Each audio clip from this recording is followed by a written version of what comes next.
إن الحمد لله نحمده ونستعينه ونستغفره ونعوذ بالله من شرور أنفسنا ومن سيئات أعمالنا من يهده الله فلا مضل له ومن يضلل فلا هادي له وأشهد أن لا إله إلا الله وحده لا شريك له وأشهد أن محمدا عبده ورسوله أما بعد فإن خير الحديث كتاب الله وخير الهدي هدي محمد صلى الله عليه وعلى آله وسلم وشر الأمور محدثاتها وكل محدثة بدعة وكل بدعة ضلالة وكل ضلالة في النار. قال الله تبارك وتعالى قل هو الله أحد الله الصمد.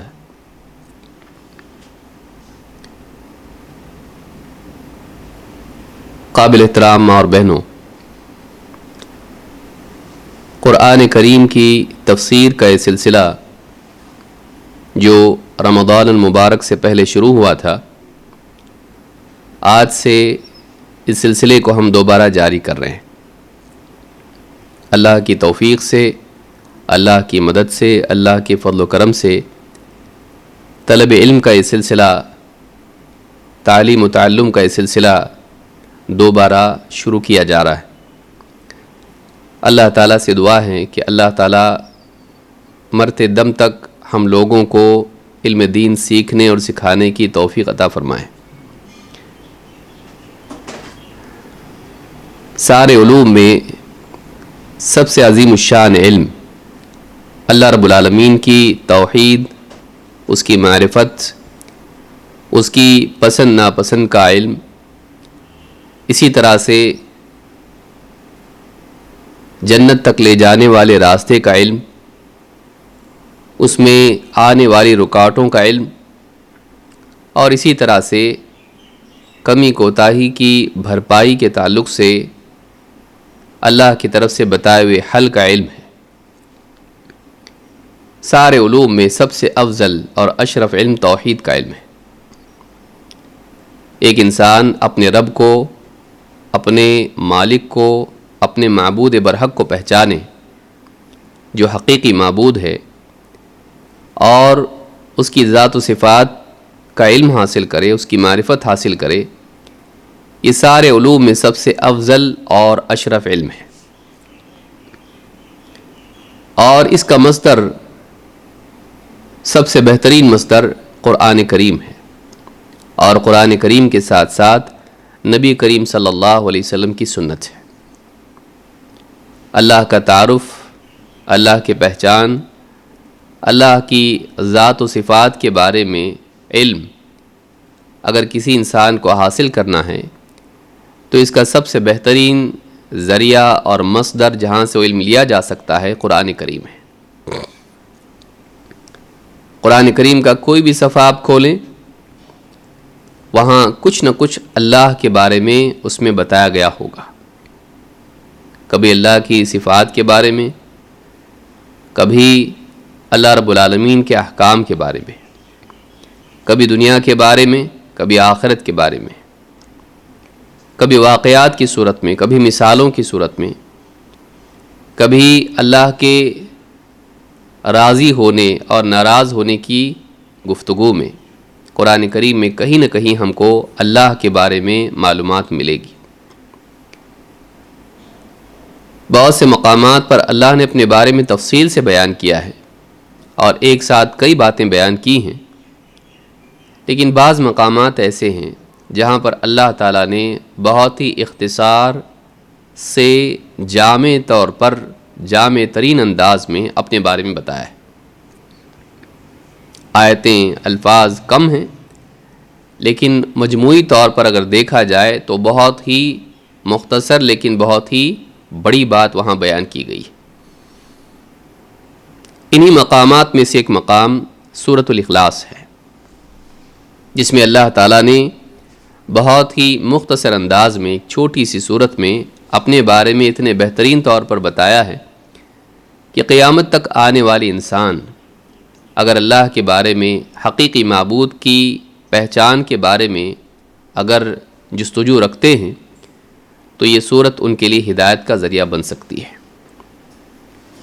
پچھلے کچھ دروس میں ہم نے اس صورت کے بارے میں دیکھا اور اس کی فضیلت ہم نے دیکھی.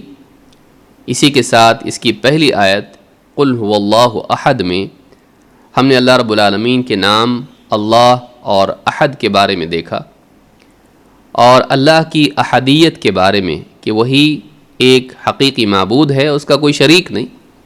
اس بارے میں کئی باتیں ہم نے دیکھی. یہ بھی دیکھا کہ اللہ کو ایک ماننے کا تقاضا کیا ہے. یہ بھی دیکھا کہ علماء نے کہا کہ اس صورت میں اللہ کی احدیت کا بیان ہے کہ وہ ایک ہے، نہ صرف گنتی کے اعتبار سے بلکہ یکتا ہے، اس جیسا کوئی نہیں. اس کی شروعات میں بھی وہی بات ہے اور اس کے اخیر میں بھی وہی بات ہے. پہلی آیت میں بھی وہی بات ہے اور آخری آیت میں بھی وہی بات ہے. شروعات میں پہلی آیت میں اللہ تعالیٰ نے اس کو اثبات کے انداز میں بیان کیا ہے اور آخری آیت میں نفی کے انداز میں اس کو بیان کیا ہے کہ اللہ ایک ہے اور اس کے برابر کوئی نہیں اور اس جیسا کوئی نہیں. تو جیسا کہ علامہ شنقیطی رحمہ اللہ نے فرمایا ہے کہ اس صورت میں پہلی آیت میں اللہ کی احدیت کا بیان ہے اور بقیہ آیتیں اسی احدیت کے ثبوت کے لیے ہیں، اس کو مزید ثابت کرتی ہیں کہ وہ ایک ہے، یکتا ہے، بے مثل ہے، اس کی طرح کوئی نہیں. آج ہم اس سورت کی دوسری آیت کے بارے میں تفصیل سے دیکھیں گے کہ اللہ رب العالمین نے اس میں اپنے بارے میں کیا بیان کیا ہے. اللہ تعالیٰ فرماتا ہے اللہ الصمد، اللہ الصمد، اللہ الصمد ہے. آج کے درس میں ہم یہ دیکھیں گے کہ صمد کا کیا معنی ہے. علماء کے اس بارے میں کئی اقوال ہیں جن کا خلاصہ 3 باتوں پر ہو سکتا ہے اور آج کے درس میں ہم یہی 3 باتیں دیکھیں گے کہ اللہ کو صمد ماننے کا معنی کیا ہے اور اس کا تقاضا کیا ہے. اور یہ بھی دیکھیں گے کہ عرب کیا اللہ کے بارے میں اس طرح کا اعتقاد رکھتے تھے اور ان کا عیب کیا تھا، وہ کس برائی میں مبتلا تھے، کس وجہ سے اللہ کو ماننے کے باوجود بھی وہ مجرم بنے. الصمد کا کیا معنی ہے؟ پہلا معنی اس کا ہے السید. السید کا معنی وہ ہوتا ہے سردار. جیسے قوم میں ایک سردار ہوتا ہے، سب اس کی بات مانتے ہیں. قوم میں، گاؤں دیہات میں آپ دیکھیں اس کا ایک بڑا کوئی ہوتا ہے اور سارے لوگ گاؤں والے اور اس بستی والے اس کی بات مانتے ہیں، اسی کا حکم چلتا ہے، اسی کے پاس لوگ فیصلے کے لیے آتے ہیں. وہ جو فیصلہ دیتا ہے وہی فیصلہ چلتا ہے. تو سید کا معنی عربی زبان میں 2 اعتبار سے آتا ہے، ایک شرف والا اور دوسرے سردار، جس کی بات چلتی ہے، جس کی بات مانی جاتی ہے. اس اعتبار سے دیکھا جائے تو اللہ تعالیٰ کے لیے دونوں بھی باتیں ہیں کہ اللہ تعالیٰ بہت اونچا ہے، شرف والا ہے، عظیم ہے، اور اسی طرح سے اللہ رب العالمین ہی کا حکم ساری کائنات میں چلتا ہے. نہ صرف انسان، جن، فرشتے بلکہ باقی مخلوقات بھی، حتیٰ کہ سمندر اور آسمان کی مخلوقات، بادل سے لے کے ہوائیں اور زمین اور سب کچھ، چھوٹی چھوٹی مخلوقات بھی اللہ رب العالمین کے حکم کے پابند ہوتی ہیں. کائنات میں اللہ ہی کا حکم چلتا ہے.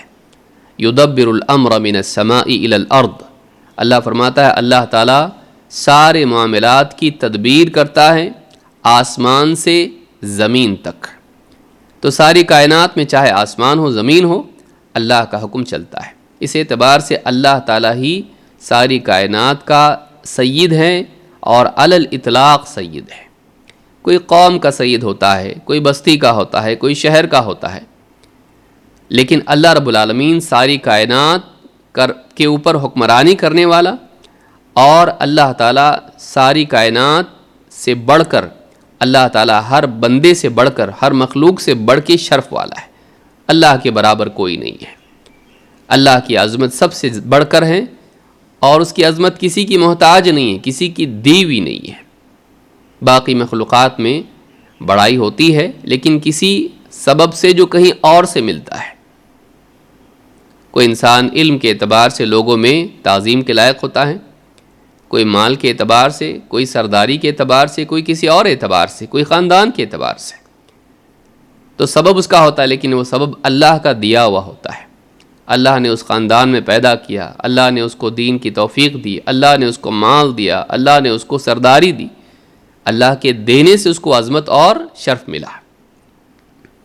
لیکن اللہ کی عظمت کسی کی دی ہوئی نہیں ہے، وہ ہمیشہ سے عظیم تھا اور ہے، اور اس کی عظمت میں کوئی کمی اور نقص نہیں، وہ شرف والا ہے، سب سے اونچا ہے۔ سبح اسم ربک الاعلی، اور علو ذات کے اعتبار سے تو علو ہے ہی ہے، لیکن صفات کے اعتبار سے بھی وہ اونچا ہے۔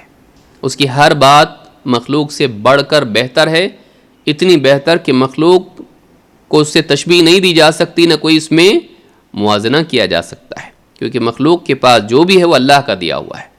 اللہ کا کوئی معاملہ کسی اور کا دیا ہوا نہیں ہے، وہ ہمیشہ سے عظیم تھا۔ تو السید کا معنی شرف والا اور سردار، یہ دونوں معنی اس میں ہوتے ہیں۔ ابن جریر الطبری رحمہ اللہ، جن کی تفسیر ابن کثیر جو اسی تفسیر سے لی گئی ہے، جو اس کا اختصار ہے، اصل تفسیر ابن جریر الطبری رحمہ اللہ کی تفسیر ہے، کہتے ہیں الصمد عند العرب هو السید الذي يسمد الیہ الذي لا احد فوقہ وكذلك تسمی اشرافها۔ کہتے ہیں کہ الصمد عرب کے نزدیک، کیونکہ ظاہر بات ہے کہ الصمد عربی کا لفظ ہے، تو دیکھنا پڑے گا کہ عرب اس کو کس معنی میں استعمال کرتے ہیں، کیونکہ قرآن کے بارے میں اللہ نے فرمایا بلسان عربی مبین، یہ قرآن واضح، صاف، صریح عربی زبان میں ہے، تو ظاہر بات ہے کہ قرآن کو سمجھنے کے لیے عربی زبان بھی جاننا ضروری ہے، صحیح طور پر سمجھنے کے لیے۔ الصمد عند العرب، عرب کے نزدیک صمد کا معنی کیا ہے؟ کہتے ہیں ہوا سید، اس کا معنی سید کے ہوتے ہیں، ہمارے سید بولا جاتا ہے، اصل میں وہ لفظ ہے سید۔ ہوا سید الذی یسمد الیہ، جس کی طرف رجوع کیا جاتا ہے، وہ سردار جس کی طرف لوگ فیصلے کے لیے پلٹتے ہیں۔ الذی لا احد فوقہ، وہ جس سے اوپر کوئی نہیں، جس سے اوپر کوئی نہیں، وہ سب سے اوپر ہوتا ہے، اس کا فیصلہ چلتا ہے، اس کے لیے فیصلے کے لیے لوگ اس کے پاس جاتے ہیں۔ وَكَذَلِكَ تُسَمِّي أَشْرَافَهَا، اسی طرح سے عرب اپنے شریف اونچے لوگوں کو نام دیتے ہیں، اور ان کا جب اکرام کرتے ہیں تو سید کہتے ہیں۔ اسی لیے آج بھی آپ دیکھیں سیدی اس طرح سے کہا جاتا ہے، کسی کو بہت زیادہ عزت دی جائے تو اس کو سید کہا جاتا ہے، یعنی شرف والا، اونچا، عظیم، اور عہدے کے اعتبار سے بھی دیکھا جائے تو سید وہ جس کا حکم چلے، آپ حکم دیجئے، آپ کا حکم ہم مانیں گے، سید۔ تو اللہ تعالیٰ سب سے اوپر ہے، سبح اسم ربک الاعلی، ذات و صفات کے اعتبار سے، اور اللہ تعالیٰ کا حکم چلتا ہے، اس پر کسی کا حکم نہیں چلتا ہے۔ ابن جریر الطبری نے یہ بات اپنی تفسیر میں ذکر کی ہے، عربی زبان میں اس کا استعمال کس طرح سے ہوتا ہے بتانے کے لیے۔ آئیے دیکھتے ہیں صحابہ سے اس بارے میں کیا منقول ہے۔ عبداللہ ابن مسعود رضی اللہ تعالیٰ عنہ کہتے ہیں الصمد السید الذی قد انتہا سؤددہ، کہتے ہیں کہ سید، الصمد سید کو کہتے ہیں، سردار کو، جس کی سرداری آخری منتہا تک ہو، یعنی اس کے آگے کوئی نہیں، اس کے برابر کوئی نہیں، جس کی سرداری کمال درجے میں ہو۔ دیکھیے دنیا کے جو حکمران ہوتے ہیں، کوئی حاکم ایسا ہوتا ہے کسی ملک کا ہے، کوئی کسی ریاست کا گورنر یا کچھ بڑا ہے، منتری ہے، منسٹر ہے، کوئی کسی بستی کا ہوتا ہے، ہر ایک کی ایک حد ہوتی ہے، اس کی حکومت ایک حد میں چلتی ہے، اس کا حکم ایک حد میں چلتا ہے، اس کے باہر نہیں چلتا ہے، کیونکہ کوئی اور ہوتا ہے۔ اس اعتبار سے ہر ایک دنیا میں جو بھی سردار ہے، اس کی سرداری مطلق نہیں ہے، الٹیمیٹ نہیں ہے، لمیٹڈ ہے، اس کا ایک دائرہ ہے۔ لیکن اللہ کا کیا معاملہ ہے؟ اللہ کی حکمرانی کا کوئی دائرہ ہے، کوئی حد اس کی ہے نہیں، وہ مطلق ہے، ہر ایک پر اس کا حکم چلتا ہے۔ عبداللہ ابن مسعود رضی اللہ تعالیٰ فرماتے ہیں السید الذی قد انتہا سؤددہ، صمد کا معنی ہے وہ سردار جس کی سرداری آخری انتہا تک ہو، یعنی اس کی کوئی حد نہ ہو، وہ کمال درجے میں ہو۔ یعنی صمد کا معنی سید کا ہوتا ہے سرداری، لیکن اللہ کی سرداری یا اللہ کی حکمرانی ایسی ہے کہ اس کی کوئی حد نہیں ہے۔ اسی لیے اللہ کے نبی صلی اللہ علیہ وسلم نے بھی السید اللہ کو قرار دیا ہے، فرماتے ہیں السید اللہ تبارک و تعالی، سید اللہ تبارک و تعالی ہے۔ یعنی واقعی اگر کوئی حکمراں، واقعی کوئی یعنی شرف والا مانا جائے تو وہ اللہ ہے۔ سب سے اونچا اگر کوئی ہو سکتا ہے تو وہ اللہ ہے، سب پر حکم جس کا چل سکتا ہے تو وہ اللہ ہے، فیصلے کے لیے جس کی طرف رجوع کیا جائے آخری حد اللہ ہے۔ دنیا میں بھی آپ دیکھیے انبیاء بھی فیصلہ کرتے ہیں، دنیاوی اعتبار سے وہ فیصلہ حتمی ہوتا ہے، لیکن کبھی آپ دیکھیں اللہ کے نبی صلی اللہ علیہ وسلم نے فرمایا تم میں سے بعض لوگ میرے پاس فیصلے کے لیے آتے ہیں، اور کبھی ایسا ہوتا ہے کہ کوئی آدمی زبان چلا کر اپنی بات کو ایسے انداز میں پیش کرتا ہے کہ مجھے لگتا ہے کہ اس کی بات صحیح ہے، میں اس کے حق میں فیصلہ دے دیتا ہوں۔ لیکن یاد رکھو اگر کوئی انسان اپنی زبان چلا کے اپنے بھائی کا حق اگر لے رہا ہے تو وہ آگ کا انگارہ لے رہا ہے، اب چاہے تو لے چاہے تو نہ لے۔ بخاری اور مسلم دونوں نے اس کو روایت کیا ہے۔ اب دیکھیں اس حدیث میں آپ نے بتایا کہ آپ فیصلہ دے رہے ہیں، لیکن اس کے باوجود آپ کے سامنے جو ظاہر ہو رہا ہے آپ اس کے اعتبار سے فیصلہ دے رہے ہیں، کیونکہ آپ کو باطن کا علم نہیں ہے، واقعی کون صحیح ہے، آپ کو حقیقت اس کی معلوم نہیں، جیسا پیش کیا گیا ویسا فیصلہ، اگرچہ وہ دنیا میں نافذ ہو رہا ہے لیکن وہ حق نہیں ہے۔ اس آدمی کو یہ حق نہیں ہے کہ وہ لے، صرف جج کے فیصلہ کر دینے سے وہ بات صحیح نہیں ہو جاتی، اللہ کے نزدیک بھی وہ صحیح ہونی چاہیے۔ وہ آدمی اپنے دل میں جان رہا ہے کہ میں اپنے بھائی کا حق لے رہا ہوں، دنیا میں فیصلہ ہو گیا، لیکن وہ فیصلہ عدل کرنے کے اعتبار سے قاضی نے تو کر دیا، نبی نے تو کر دیا جو سامنے آیا، لیکن حقیقت یہ ہے کہ وہ حقدار کا حق لے رہا ہے، وہ دوسرے کا حق لے رہا ہے۔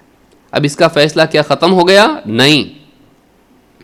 الیس اللہ باحکم الحاکمین، کیا اللہ تعالیٰ سب سے بہتر فیصلہ کرنے والا نہیں؟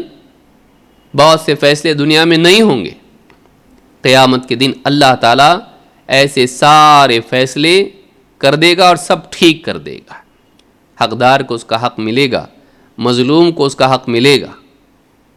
تو جن کو دنیا میں ان کا حق نہیں ملا، قیامت کے دن مالک یوم الدین، بدلے کے دن کا مالک، اس دن اللہ رب العالمین واقعی بدلہ دے گا، کیونکہ دنیا میں بدلہ نہیں ملتا ہے، کبھی اللہ کی طرف سے سزا آ جاتی ہے لیکن وہ بھی سزا کامل نہیں ہوتی ہے، بلکہ قیامت کے دن سزا کامل طور پر ملے گی۔ دنیا میں انعام دینداری کا، بھلائی کا ملتا ہے لیکن کامل نہیں ہے، کبھی تو نہیں بھی ملتا ہے، کامل نہیں ملتا ہے، کامل بدلہ قیامت کے دن ملے گا۔ تو وہ جو دن ہوگا وہ فیصلے کا دن ہوگا۔ تو السید اللہ تبارک و تعالی ہے، وہ سردار جس کی طرف سب لوگ فیصلے کے لیے رجوع کرتے ہیں اور اسی کا فیصلہ چلتا ہے۔ تو دنیا میں فیصلہ کرنے کے لیے، بلکہ فیصلہ کرنے کے لیے دو چیزیں ضروری ہیں، اس کو یاد رکھیں۔ فیصلہ کرنے کے لیے دو چیزیں ضروری ہیں، ایک علم اور دوسرے قدرت، ایک علم اور دوسرے قدرت۔ فیصلہ غلط ہوتا ہے علم کے غلط اور ناقص ہونے سے، معلومات صحیح نہیں، فیصلہ غلط ہوگا، یا فیصلہ صحیح ہوتا ہے لیکن نافذ نہیں ہوتا ہے، کیوں؟ قدرت نہیں۔ اللہ کے پاس نہ علم کی کمی ہے، نہ اس کے علم میں نقص ہے، نہ قدرت میں نقص ہے، وہ جو چاہتا ہے نافذ کر سکتا ہے اور اس کا فیصلہ کبھی غلط نہیں ہوتا ہے۔ اس اعتبار سے فیصلے کا واقعی مستحق اللہ ہے، فیصلے کا واقعی مستحق اللہ ہے، کہ جس کا علم بھی کامل ہے اور جس کی قدرت میں بھی کمال ہے، وہ جو چاہے کر گزرتا ہے۔ اسی لیے قرآن میں اللہ نے فرمایا فعال لما یرید، جو چاہے کر گزرنے والا، اس کو کسی کا ڈر نہیں۔ دنیا میں بادشاہوں کو بھی ڈر ہوتا ہے، اگر ہم نے ایسا کیا تو دوسرا بادشاہ حملہ کر دے گا۔ رعایا کے بارے میں ڈر ہوتا ہے کہ اگر یہ قانون جاری کر دیا تو رعایا بغاوت کر دے گی۔ دنیا میں بادشاہ کو بھی ڈر ہوتا ہے نتائج کا، کیوں؟ اس لیے کہ کہیں نہ کہیں جا کر کچھ نہ کچھ چیزیں ایسی ہوتی ہیں جو اس کے کنٹرول کے باہر ہوتی ہیں۔ اللہ کا معاملہ ایسا نہیں ہے۔ اس اعتبار سے دیکھا جائے تو چاہے فیصلہ علمی اعتبار سے ہو، حق صحیح فیصلہ، یا اس فیصلے کو نافذ کرنے کا معاملہ ہو، دونوں اعتبار سے اللہ تعالیٰ کے ہاں کمال ہے، کوئی کمی نہیں ہے۔ اس لیے واقعی سردار، جس کو ہم بادشاہ کہیں، وہ اللہ ہے۔ اسی لیے قیامت کے دن اللہ تعالیٰ فرمائے گا لمن الملک اليوم للہ الواحد القہار، اللہ خود ہی پوچھے گا اور خود ہی جواب دے گا، لمن الملک اليوم، آج کس کی بادشاہت ہے؟ اور اللہ جواب دے گا للہ الواحد القہار، اللہ ہی کے لیے جو ایک ہے اور قہار ہے۔ قہار جو چاہے نافذ کر سکتا ہے، کوئی اس کے خلاف کچھ کر نہیں سکتا ہے، کوئی اس سے بھاگ نہیں سکتا ہے، بچ نہیں سکتا ہے، کوئی اس کو روک نہیں سکتا ہے، کوئی اس کے فیصلے کو پھیر نہیں سکتا ہے، کچھ نہیں کر سکتا ہے۔ وہی ہوتا ہے جو اللہ چاہتا ہے۔ تو یہ جو بات ہے السید، کس اعتبار سے آپ کو معلوم ہونا چاہیے کہ شرف کے اعتبار سے سب سے اونچا، ذات و صفات کے اعتبار سے سب سے اونچا، ساری خوبیوں والا، کوئی عیب نہیں، کوئی عیب نہیں۔ دیکھیے انبیاء بھی خوبیوں والے ہوتے ہیں، عیب نہیں ہوتا ہے، لیکن انبیاء بھولتے بھی ہیں، انبیاء بھولتے ہیں، انبیاء کو بھوک لگتی ہے، بیمار پڑتے ہیں، دکھی ہوتے ہیں۔ اللہ تعالیٰ کے لیے اس طرح کی بھی چیزیں نہیں ہیں، اگرچہ انبیاء گناہ نہیں کرتے ہیں، لیکن آپ دیکھیں گے کہ انبیاء کے ساتھ یہ کمزوریاں لگی ہوئی ہیں۔ اللہ رب العالمین کے ساتھ کوئی کمزوری، کوئی عیب، کچھ نہیں، کوئی کمی نہیں ہے۔ بعض اوقات انبیاء چاہ کے بھی کچھ نہیں کر پاتے ہیں۔ ابو طالب کے وقت میں اللہ کے نبی صلی اللہ علیہ وسلم چاہ کر بھی ہدایت نہیں دے رہے ہیں، نہیں دے سکتے۔ منافقین چاہ کے بھی ان کا قتل نہیں کر رہے ہیں، کیوں؟ کہیں ایسا نہ ہو کہ بعد میں لوگ کہنے لگے کہ محمد صلی اللہ علیہ وسلم اپنے ساتھیوں کو قتل کرتے ہیں۔ بہت ساری چیزیں آپ چاہ کے بھی نہیں کر سکتے تھے۔ اللہ کے لیے ایسا نہیں ہے، اللہ کے لیے کوئی رکاوٹ نہیں، اللہ کے لیے کوئی کمزوری نہیں ہے۔ تو یہاں پر آپ دیکھیں گے کہ واقعی بادشاہت کے لائق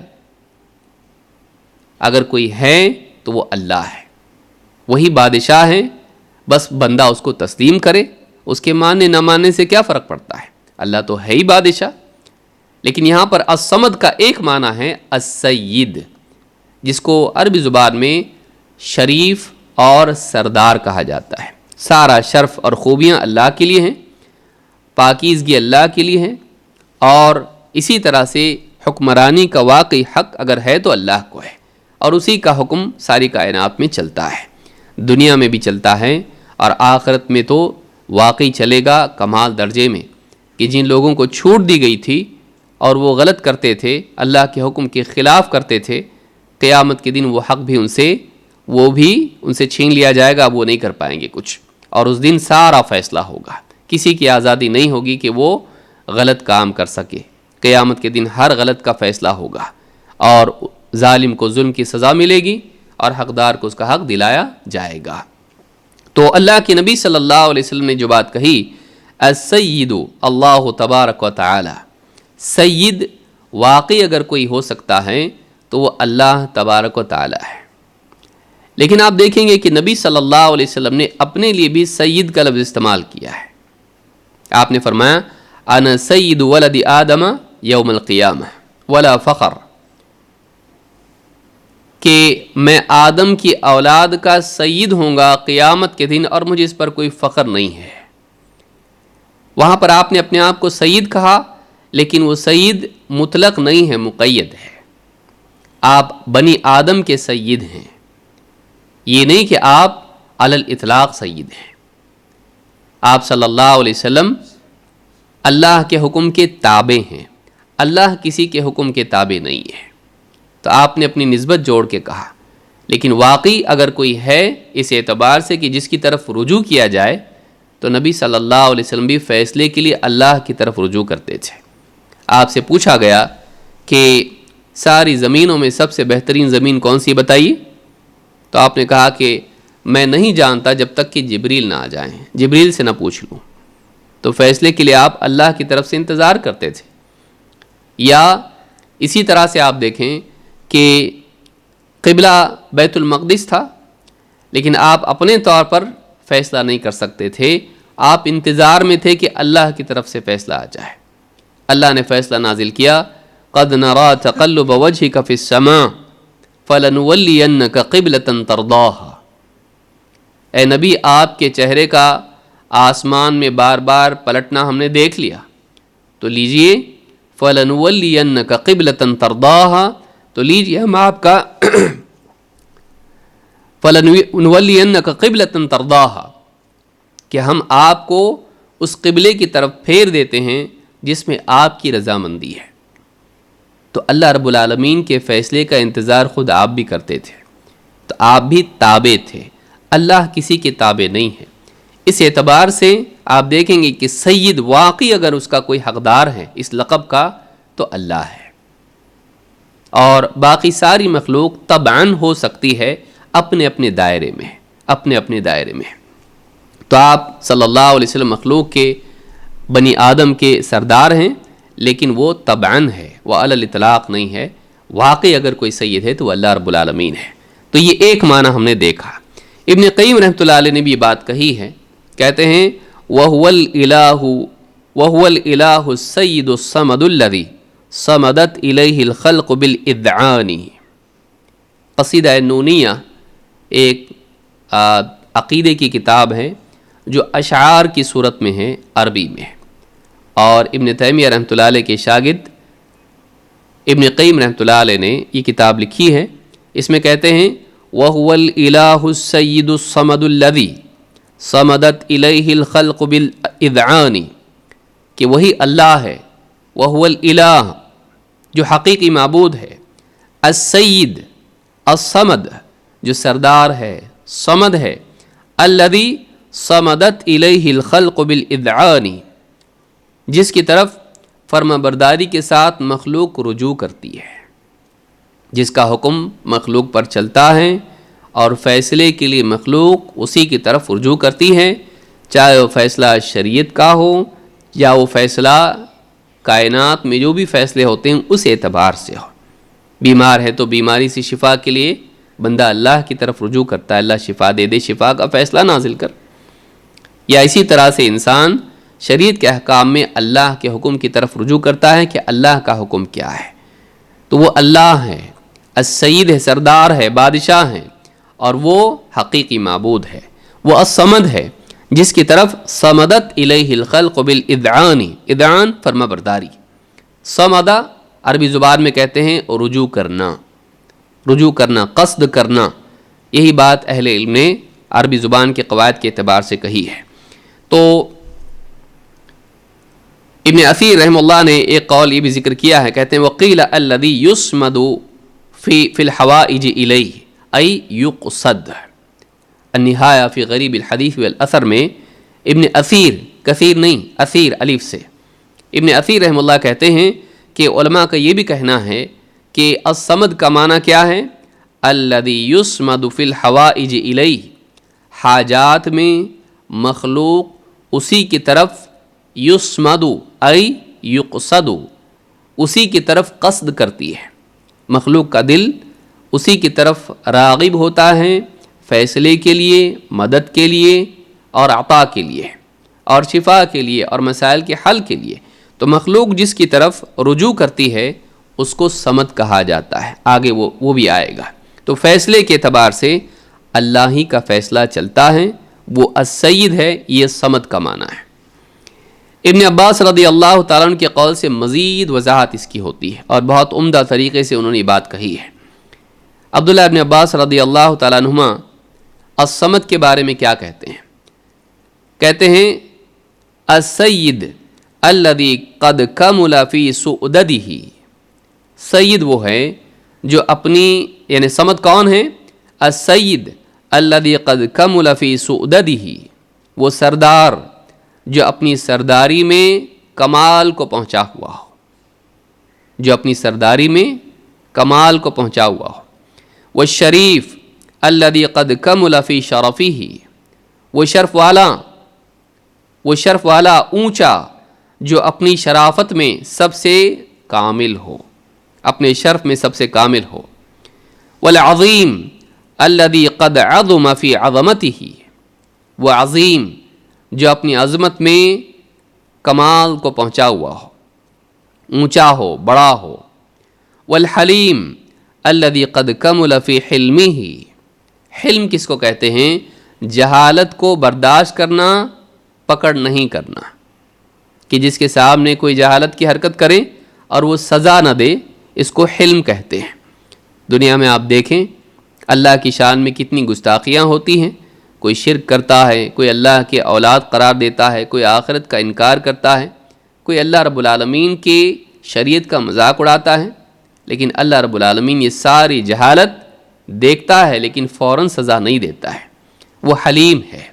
والحلیم الذی قد کمل فی حلمہ، والغنی الذی قد کمل فی غناہ، وہ غنی جو اپنی غنا میں کامل ہو۔ غنی دو اعتبار سے، ایک اس اعتبار سے کہ وہ کسی کا محتاج نہ ہو، دل کی غنا جس کو ہم اپنے لیے کہتے ہیں، اللہ تعالیٰ غنی ہے، اللہ کو کسی کی حاجت نہیں ہے۔ اور دو، وہ غنی ہے، سب کو عطا کرنے والا، اس کے پاس بہت ہے۔ تو والغنی، یہ معنی جو پہلا معنی میں نے ذکر کیا ہے، کسی کا محتاج نہیں، یہ بھی صمد میں آتا ہے جیسا کہ آگے آئے گا۔ والغنی الذی قد کمل فی غناہ، وہ غنی جو اپنی غنا میں کامل ہو، جو کسی کا محتاج نہ ہو۔ والجبار الذی قد کمل فی جبروتہ، وہ جبار جو اپنی جبروت میں کمال کو پہنچا ہوا ہو۔ جبار جو جس پر چاہیں جو چاہیں فیصلہ نافذ کر سکے۔ اللہ تعالیٰ نے جس گھر میں چاہ ہم کو پیدا کر دیا، لڑکا لڑکی، پھر جن صلاحیتوں کے ساتھ چاہا دنیا میں ڈال دیا۔ وہ جب چاہے ہم کو بیمار کرتا ہے، جب چاہے شفا دیتا ہے، خوشی اور غم کے حالات وہ ڈالتا ہے، تکلیف میں بھی ڈالتا ہے، نکالتا بھی ہے، جو چاہے ہمارے ساتھ کرتا ہے۔ تو وہ جبار ہے، وہ جو چاہے کرتا ہے، مخلوق اس کے سامنے کچھ نہیں کر سکتی ہے، وہ جیسے چاہے حالات بدل سکتا ہے۔ تو والجبار الذی قد کمل فی جبروتہ، والعالم الذی قد کمل فی علمہ، وعالم جس کے علم میں کمال ہو، جو علم میں کمال کو پہنچا ہوا ہو، کوئی چیز مجھ کو معلوم نہیں، ایسا نہیں۔ والحکیم الذی قد کمل فی حکمتہ، اور وہ حکیم جو اپنی حکمت میں کامل ہو۔ علم کے بعد حکمت کا ذکر آنا بتا رہا ہے کہ دونوں بھی الگ ہیں۔ علم معلومات کے رکھنے کو کہتے ہیں، لیکن اس معلومات کا صحیح استعمال کرنا حکمت کے بغیر نہیں ہو سکتا ہے۔ اس معلومات کا صحیح استعمال حکمت کے بغیر نہیں ہو سکتا ہے۔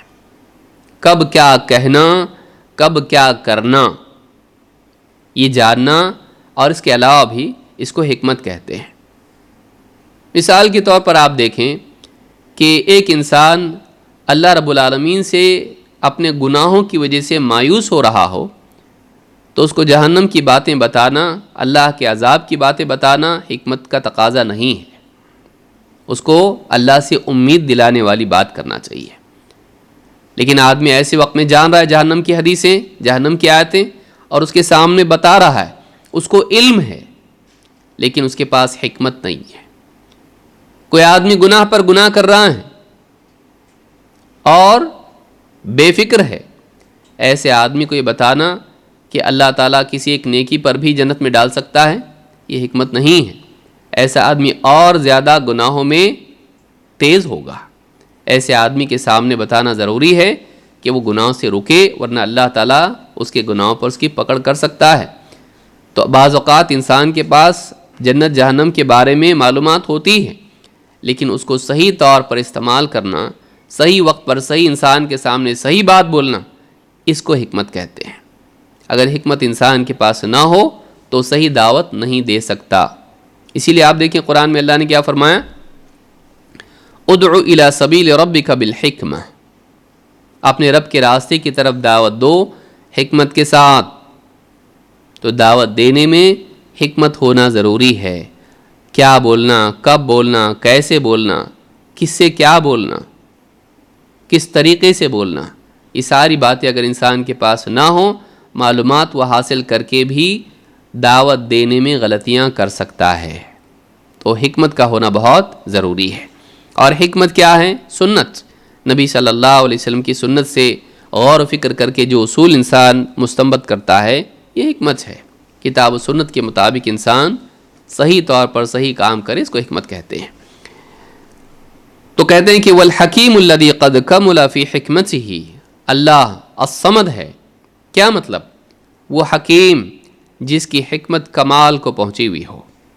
وہو الذی قد کمل فی انواع الشرف والسؤدد، وہ ذات جو ہر قسم کے، مختلف قسم کے شرف اور سرداری، بڑائی کا مستحق ہو اور اس میں اس کو کمال ہو۔ وہو اللہ سبحانہ ہذہ صفتہ، وہ اللہ ہے، وہ اللہ ہے، پاک ہے تمام عیوب سے۔ ہذہ صفتہ، یہ اس کی صفت ہے، ایسا ہے وہ۔ لا تنبغی الا لہ، یہ ساری باتیں اللہ کے سوا کسی اور کے لائق نہیں ہے، یعنی کوئی اور ایسا نہیں ہے، صرف اللہ ہی ایسا ہے۔ یہ ساری باتیں صرف اللہ ہی کا حق ہیں، اور کوئی ایسا نہیں ہے جو ان ساری صفات سے متصف ہو، کمال درجے میں ہے، اس اعتبار سے کہ اللہ کے برابر نہیں، اللہ سب سے اونچا ہے۔ تو سید، سردار، شریف، عظیم، حلیم، غنی، جبار، عالم، حکیم، اور ہر قسم کے شرف اور سرداری کا مستحق، یہ کون ہے؟ یہ اللہ ہے۔ صمد میں سارے معنی آتے ہیں، سرداری، عظمت۔ سردار عظیم نہیں ہوگا تو کون مانے گا اس کی بات؟ قوم کا کم تر آدمی ہوگا، کوئی اس سے نہ ڈرتا ہے نہ اس کی بات کی اہمیت ہے، اس کے پاس علم نہ ہو تو فیصلے کیسے کرے گا؟ حکمت نہ ہو تو فیصلے کیسے کرے گا؟ اگر وہ غنی نہ ہو، محتاج ہو، لوگ اس کو حقیر سمجھتے ہیں۔ اگر وہ محتاج نہ ہو، لوگ اس کی عزت کرتے ہیں۔ اگر وہ حلیم نہ ہو تو معاف کرنے والے کو معاف نہیں کرے گا، سب کو سزا دینا شروع کر دے گا۔ وہ حلیم ہے، انتظار کرتا ہے اور رکتا ہے، فوراً سزا نہیں دیتا ہے۔ یہ ساری باتیں، جبار ہے، حلیم ہے تو جبار بھی ہے، سزا فوراً نہیں دیتا ہے، لیکن دینا چاہے تو کوئی اس سے بچا نہیں سکتا۔ یہ ساری باتیں ان میں اگر آپ غور کریں تو آپ کو الصمد کا معنی واقعی سمجھ میں آئے گا کہ واقعی وہی ہے جو سردار ہونے لائق ہے، وہی ہے جو السید ہے۔ یہ سارے معنی الصمد میں آتے ہیں۔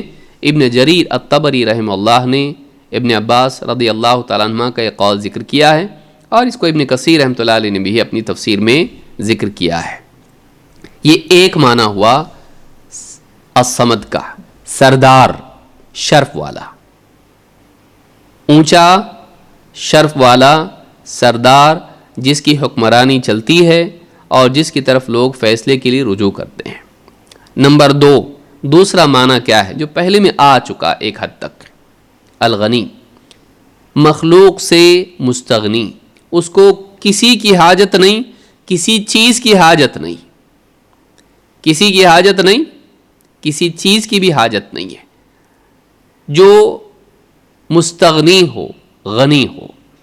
ابو ہریرہ رضی اللہ تعالیٰ عنہ کہتے ہیں، انہ المستغنی عن کل احد والمحتاج الیہ کل احد۔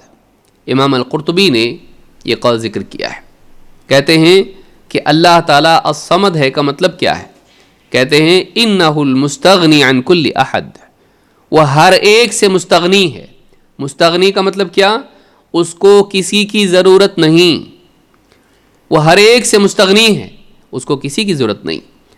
لیکن والمحتاج الیہ کل احد، لیکن ہر ایک ایسا ہے کہ اس کو اس کی ضرورت ہے.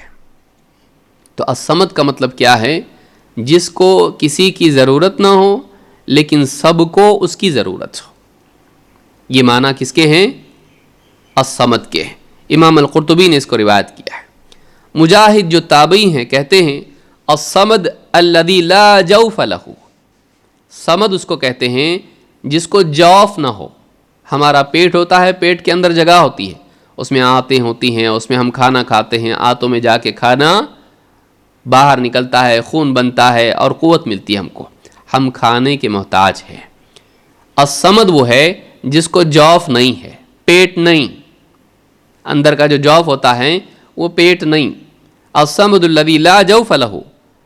شعبی کہتے ہیں الصمد الذی لا یأکل الطعام. پیٹ نہیں کا مطلب کیا ہے؟ شعبی رحم اللہ فرماتے ہیں کہ صمد وہ ہے جو کھانا نہیں کھاتا. کھانا نہیں کھاتا یہ بھی صمد کے معنی میں، لیکن صرف یہ معنی نہیں ہے، یہ اس معنی کے تحت ہے جس میں کہا گیا کہ وہ کسی کا محتاج نہیں ہے. اب دیکھیں انسان کسی کا محتاج نہیں بول سکتا، لیکن بھوک لگتی کہ نہیں، اس کو پیاس لگتی کہ نہیں لگتی. اس کو انسان کھانے پینے کا محتاج ہے. اپنے وجود کی بقا کے لیے وہ کھانے پینے کا محتاج ہے. یہ محتاجی ہے کہ تو اپنا وجود بھی باقی نہیں رکھ سکتا ہے. اگر کھانا پینا نہ ملے تو مر جائے گا. تو ایسا جو کھاتا ہو وہ محتاج ہے اور اس کا وجود کسی اور چیز پر ڈیپینڈنٹ ہے، وہ معبود نہیں ہو سکتا ہے. جو خود اپنے وجود کو باقی رکھنے میں کھانے پینے کا محتاج ہو وہ معبود کیسے ہو سکتا ہے؟ تو اللہ یکتا ہے، اس جیسا کوئی نہیں، احد ہے وہ. قل هو اللہ احد، وہ حقیقی معبود ہے. پہلی بات یہ بتائی وہ کسی کا محتاج نہیں، وہ السید ہے، سردار ہے، اس کی سرداری سب پر ہے، اس کا حکم چلتا ہے، سب اس کے محتاج. وہ کسی کا محتاج نہیں ہے، کھانے کا محتاج نہیں ہے. یہ امام شعبی نے کہا ہے، اور یہ دونوں قول مجاہد اور شعبی کا قول اس کو ابن ابی عاصم رحمہ اللہ نے اپنی کتاب السنہ میں ذکر کیا ہے. اس کو قرآن کریم میں خود اللہ نے بھی بیان کیا ہے. اللہ تعالیٰ فرماتا ہے قل اغیر اللہ اتخذ ولیا فاطر السماوات والارض. اے نبی آپ کہیے قل اغیر اللہ اتخذ ولیا، کیا اللہ کے سوا میں کسی اور کو اپنا کارساز بناؤں؟ بگڑی بنانے والا، کاموں کا بنانے والا، نگراں، محافظ، مددگار. ولی کے معنی میں یہ سب آتا ہے، نگرانی کرنے والا، حفاظت کرنے والا، مدد کرنے والا، دوست، ساتھ دینے والا، نصرت کرنے والا. قل اغیر اللہ اتخذ ولیا، اے نبی آپ کہیے ان مشرکین سے، کیا میں اللہ کو چھوڑ کے کسی اور کو اپنا ولی، کارساز، مددگار بناؤں؟ اس اللہ کو چھوڑ کے جو فاطر السماوات والارض، جو آسمان و زمین کو، سارے آسمانوں کو اور زمین کو وجود دینے والا ہے، عدم سے وجود میں لانے والا. وَهُوَ يُطْعِمُ وَلَا يُطْعَمُ، وہ اللہ جو کھلاتا ہے، کھلایا نہیں جاتا. جو دوسروں کو کھلاتا ہے اس کو کوئی کھلاتا نہیں، یعنی جو کھلاتا ہے کھاتا نہیں ہے. یطعم کھلایا جانا، ولا یطعم وہ کھلایا نہیں جاتا.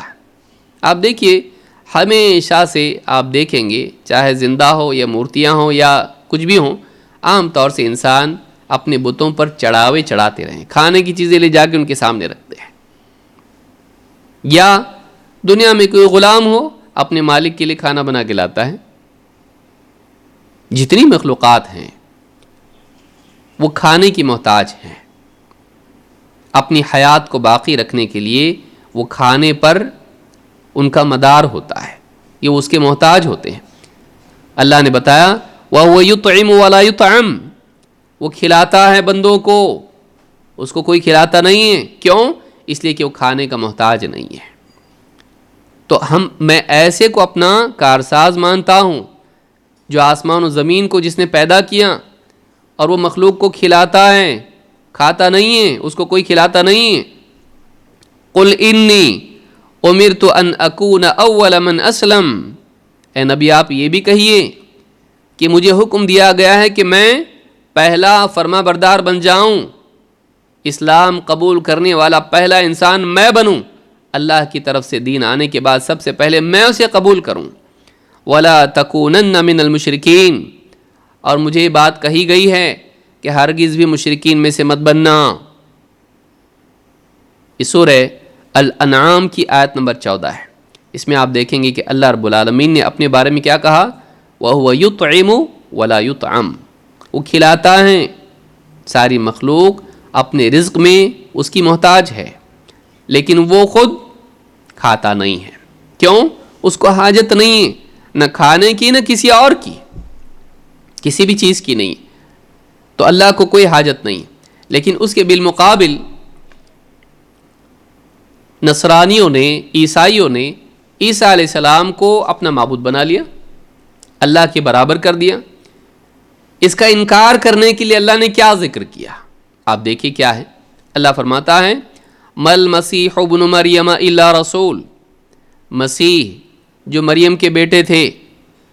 آپ دیکھیے قرآن میں جب بھی مسیح کا ذکر آتا ہے عیسیٰ علیہ السلام کا، یا حدیثوں میں بھی، مریم کے بیٹے، ایک اس وجہ سے کہ انسانوں میں سے کوئی ان کا باپ نہیں تھا، وہ ماں کے پیٹ سے پیدا ہوئے بغیر نکاح کے، اللہ کی قدرت سے اللہ نے روح ان میں پھونکی، اللہ کی طرف سے روح ان میں پھونکی گئی ان کے بطن میں، اور وہ پیدا ہوئے، یعنی مریم سے پیدا ہوئے۔ تو ان کی نسبت ماں کی طرف کی جاتی ہے، کیوں؟ اس لیے کہ نصارہ ان کی نسبت اللہ کی طرف کرتے ہیں، یہ بار بار یاد دلایا جاتا ہے، وہ اللہ کے بیٹے نہیں، مریم کے بیٹے ہیں۔ مل مسیح ابن مریم الا رسول، مسیح ابن مریم تو بس ایک رسول تھے، قد خلت من قبلہ الرسل، ان سے پہلے بھی کئی رسول گزر چکے ہیں۔ وَأُمُّهُ صِدِّيقَةٌ، ان کی ماں ایک پاک باز نیک عورت تھی، صدیق جو عقیدے، قول اور عمل میں سچا ہو، ان کی ماں ایک پاک باز نیک صدیقہ عورت تھی۔ اور اس کے بعد کیا کہا، ان کی خوبیاں بیان کرنے کے بعد عیسیٰ علیہ السلام کی خوبی بیان کی کہ وہ رسول تھے، ماں کی خوبی بیان کی کہ وہ صدیقہ تھیں دینی اعتبار سے، لیکن بشری اعتبار سے کانا یاکلان الطعام، دونوں کے دونوں کھانا کھاتے تھے، دونوں کے دو۔ اب یہ بتانے کی کوئی چیز ہے، لیکن کیوں بتایا اللہ نے؟ بتانے کی چیز ہے، کیوں؟ تم ان کو معبود بنا رہے ہو، وہ کھانا کھاتے تھے، یہ تم بھی جانتے ہو، جو کھانا کھاتا ہے وہ کھانے کا محتاج ہے اپنی زندگی کو باقی رکھنے کے لیے، جو اپنی زندگی کو باقی رکھنے کے لیے کسی چیز کا محتاج ہو وہ معبود نہیں بن سکتا۔ کانا یاکلان الطعام انظر کیف نبین لهم الآیات ثم انظر انا یؤفکون، اے نبی دیکھیے کیسے ہم ان کے لیے آیتیں واضح کر کے بیان کرتے ہیں، پھر یہ بھی دیکھیے کہ وہ کہاں سے جھوٹ میں پھنسائے جاتے ہیں۔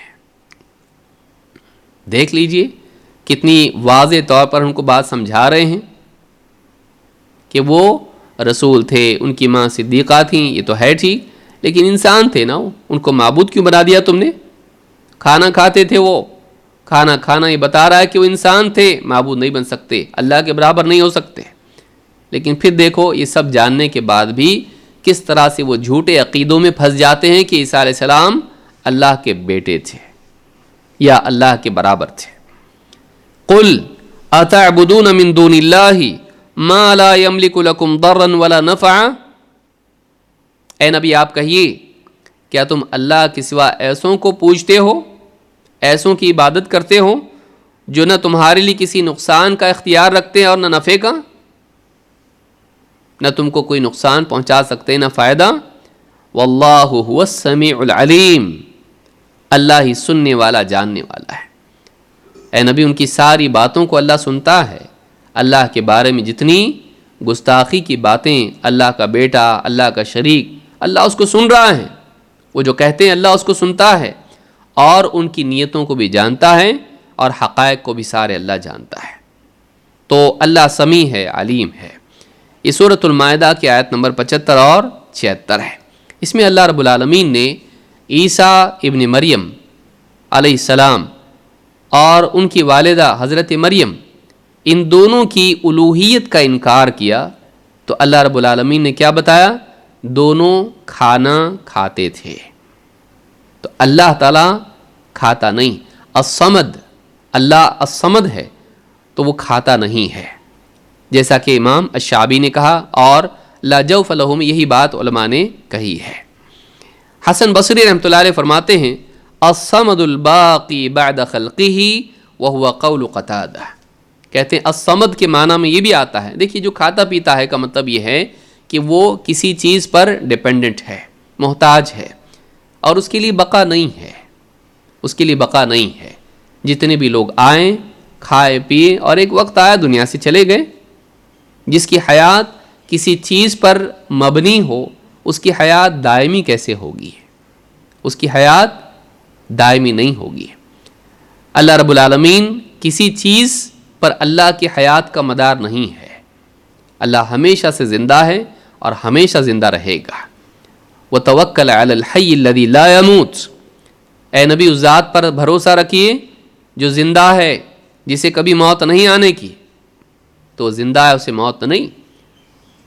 الصمد کس کو کہتے ہیں؟ الباقی۔ حسن بصری رحمۃ اللہ علیہ کہتے ہیں الصمد الباقی بعد خلقہ، الصمد وہ ہے جو مخلوق کے بعد بھی باقی رہے گا۔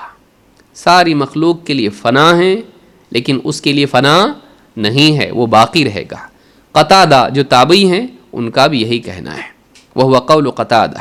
یہ قول ابن ابی عاصم نے اپنی کتاب السنہ میں اس کو ذکر کیا ہے۔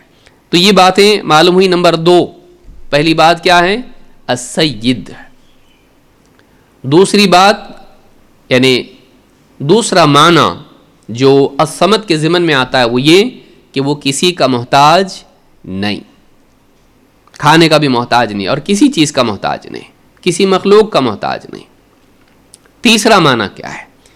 تیسرا معنی الصمد کا وہ ہے جو ابو ہریرہ رضی اللہ تعالیٰ نے اس میں شامل کر لیا ہے، کہ وہ کسی کا محتاج نہیں، سب اس کے محتاج۔ تو مخلوق اسی کی طرف رجوع کرتی ہے فیصلے کے لیے اور اپنی ضرورتوں کے لیے۔ اس کو صمد کہتے ہیں کہ ساری مخلوق اس کے بغیر کچھ بھی نہیں کر سکتی۔ مخلوق کو اس کی ضرورت ہے ہی، اس کے بغیر کچھ نہیں ہو سکتا ہے۔ یہ معنی بھی اہل علم نے بیان کیا ہے۔ ابراہیم النخعی رحمہ اللہ فرماتے ہیں الصمد الذی یصمد الیہ الناس حوائجہم، صمد وہ ہے کہ جس کی طرف اپنی حاجات میں لوگ متوجہ ہوتے ہیں۔ صمد وہ ہے کہ جب لوگوں کو کوئی ضرورت پیش آتی ہے، اس ضرورت کے پورا کرنے میں وہ اس کی طرف متوجہ ہوتے ہیں۔ مصیبت آئی، پریشانی آئی، ضرورت ہے، بھوک لگی، کھانا، کپڑا، شفا اور مسائل کا حل، اس کے لیے وہ اپنی حاجات میں جس کی طرف متوجہ ہوتے ہیں وہ صمد ہے۔ یہ بھی السنہ میں ابن ابی عاصم نے اس کو ذکر کیا ہے۔ ابن قیم رحمۃ اللہ علیہ کیا فرماتے ہیں؟ وَإِلَيْهِ يَصْمُدُ كُلُّ مَخْلُوقٍ فَلَا صَمَدٌ سِوَاهُ عَزَّ ذُو السُّلْطَانِ۔ قصیدہ نونیہ میں بات کہتے ہیں وَإِلَيْهِ يَصْمُدُ كُلُّ مَخْلُوقٍ، ساری مخلوق اسی کی طرف متوجہ ہوتی ہے، پلٹتی ہے، لوٹتی ہے۔ فَلَا صَمَدٌ سِوَاهُ عَزَّ ذُو السُّلْطَانِ، اس کے سوا کوئی صمد نہیں ہے، وہ بہت عزیز ہے، غالب ہے، سب سے الگ ہے۔ ذو السلطانی، سلطان والا ہے، اقتدار والا ہے، قہر والا ہے، غلبے والا ہے، ساری بادشاہت اسی کی ہے۔ مخلوق اپنی حاجات میں اسی کی طرف متوجہ ہوتی ہے۔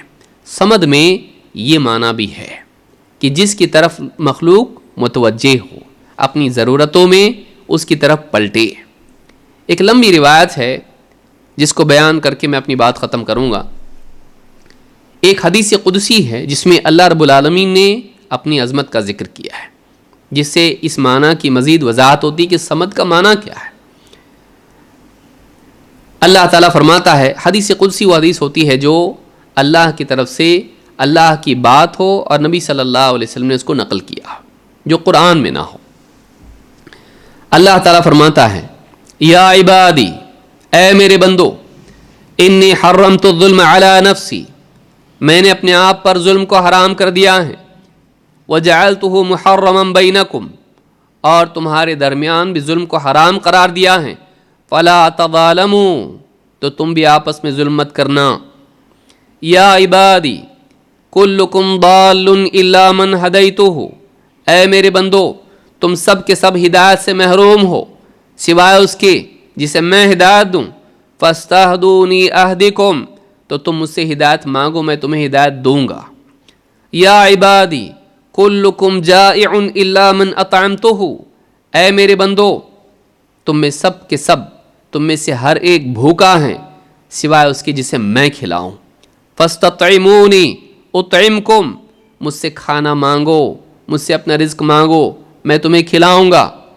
یا عبادی کلکم عار الا من کسوتہ، اے میرے بندو، تم میں سے ہر ایک لباس سے محروم ہے سوائے اس کے جسے میں پہناؤں، فاستکسونی اکسکم، تم مجھ سے لباس مانگو میں تمہیں پہناؤں گا۔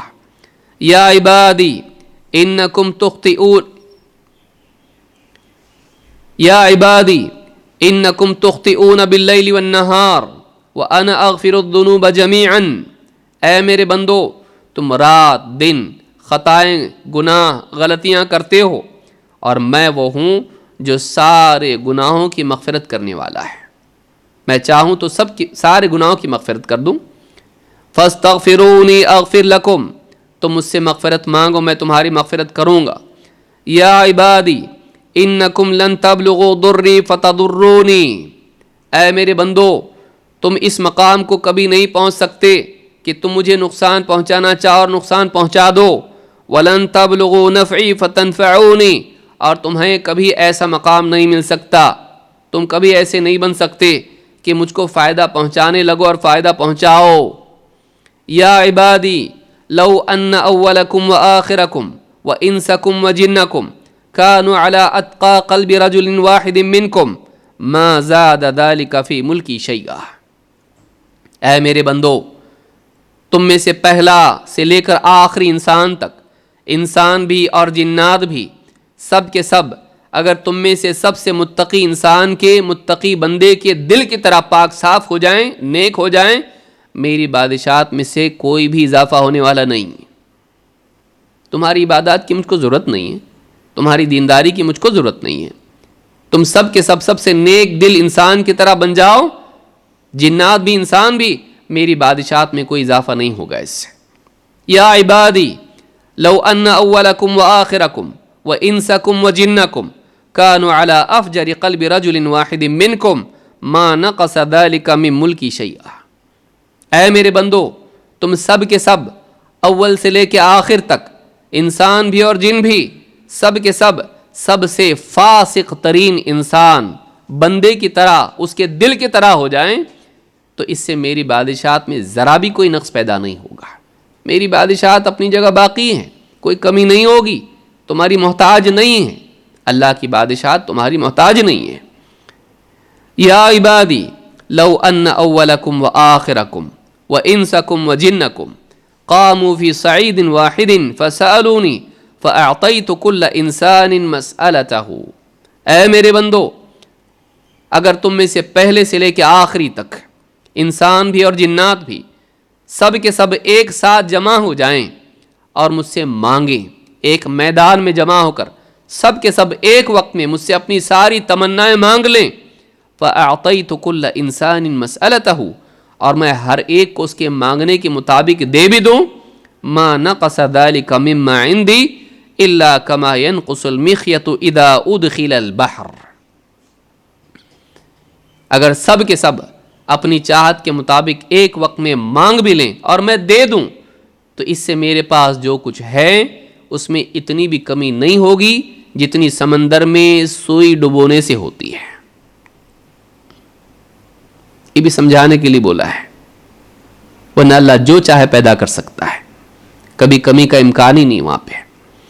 یا عبادی انما ہی اعمالکم احصیہا لکم ثم اوفیکم ایاہا. اے بندو، اے میرے بندو، یہ تو بس تمہارے اعمال ہیں جنہیں گن گن کے محفوظ کر کے میں اپنے پاس رکھتا ہوں، پھر اس کا پورا پورا بدلہ میں تمہیں ضرور عطا کروں گا. فمن وجد خیرا فلیحمد اللہ. جو آخرت میں یا دنیا میں بھی جو بھلائی پائیں تو اللہ ہی کی حمد کریں، اس کا اپنا کوئی کمال نہیں، اللہ کی عطا ہے، اللہ کی حمد کریں. ومن وجد غیر ذلک فلا یلومن الا نفسہ. اور جو خیر کی بجائے کچھ اور پائیں جس کو سزا ملے اللہ کی طرف سے، تو پھر فلا یلومن الا نفسہ، وہ کسی اور کو نہیں اپنے آپ ہی کو ملامت کرے. غلطی اس کی ہے، اللہ کا ظلم نہیں اور کوئی اور بہانہ نہیں. تجھ کو اختیار تھا، تو نے صحیح کرنے کی بجائے غلط کیا، ذمہ دار تو ہے، تو اپنے آپ ہی کو ملامت کر. یہ حدیث بہت عظیم الشان حدیث ہے. ابن تیمیہ رحمۃ اللہ علیہ نے پوری ایک کتاب اس حدیث پر لکھی ہے، پوری کتاب اس پر لکھی ہے. تو یہ حدیث قدسی ہے اور اس میں اللہ کی عظمت کا بیان ہے. دیکھیے اس میں اللہ کسی کا محتاج نہیں، تمہاری عبادت کی اللہ کو ضرورت نہیں، تمہارے بگڑنے سے اللہ کا کچھ نقصان نہیں ہوتا، اور تم سب کے سب اللہ کے محتاج ہو، کھانے پینے میں، اس سے پہلے ہدایت میں، لباس میں، ہر چیز میں تم اللہ کے محتاج ہو.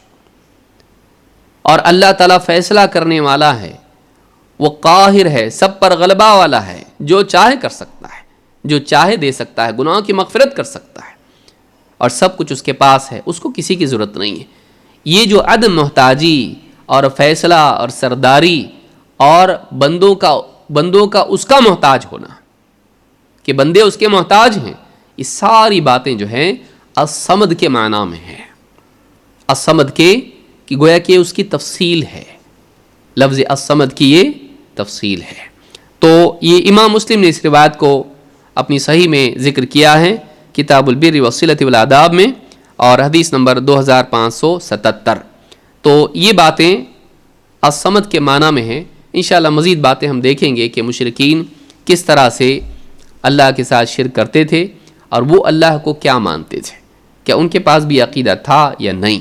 اس کی تفصیل آنے والے درس میں ہم انشاءاللہ دیکھیں گے. اللہ رب العالمین سے دعا ہے کہ قرآن کریم کو صحیح طور پر سمجھنے کی ہم سب کو توفیق عطا فرمائیں، اور قرآن کریم کو سمجھنے میں کتاب و سنت اور سلف کے فہم کی رعایت کرنے کی توفیق اللہ تعالی ہم سب کو عطا فرمائیں. اقول ھذا واستغفر اللہ لی ولکم.